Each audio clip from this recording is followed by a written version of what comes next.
You know, when we think about that period, that through line from the early 90s to what's happening today with, certainly the Ukraine invasion and Putin, the restructuring, his definition, Gorbachev's definition of restructuring was perhaps different than what we might have defined it as in the U.S. Do you think? I mean, I think that that clearly was one of the pain points people look at as to when Russia collapsed.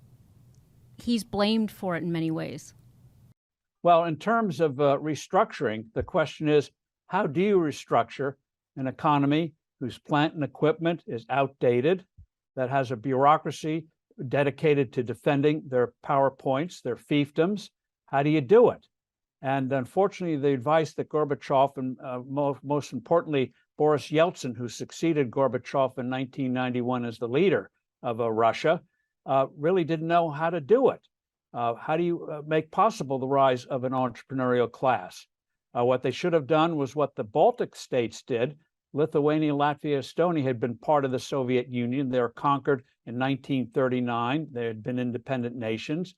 They broke away, and they first suffered hyperinflation, but then they put in stable currencies, tying their currencies to the then German mark.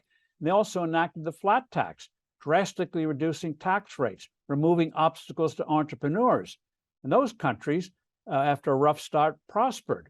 Russia never made those kinds of changes. If Russia had done what the Baltic states did, I think the story would have been very, very different, and you never would have had the conditions that enabled the rise of Vladimir Putin.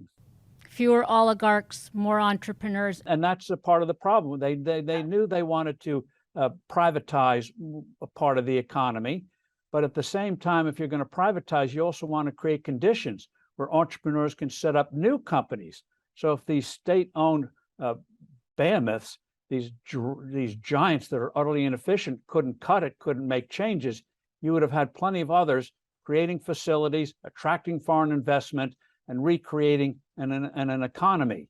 Instead, these oligarchs came in, they got assets at fire sale prices, which fed a sense of gross unfairness in a country that was going through a very savage period of poverty, and just made people feel, yeah, communism was not great, but by golly, what we see now is perhaps even worse.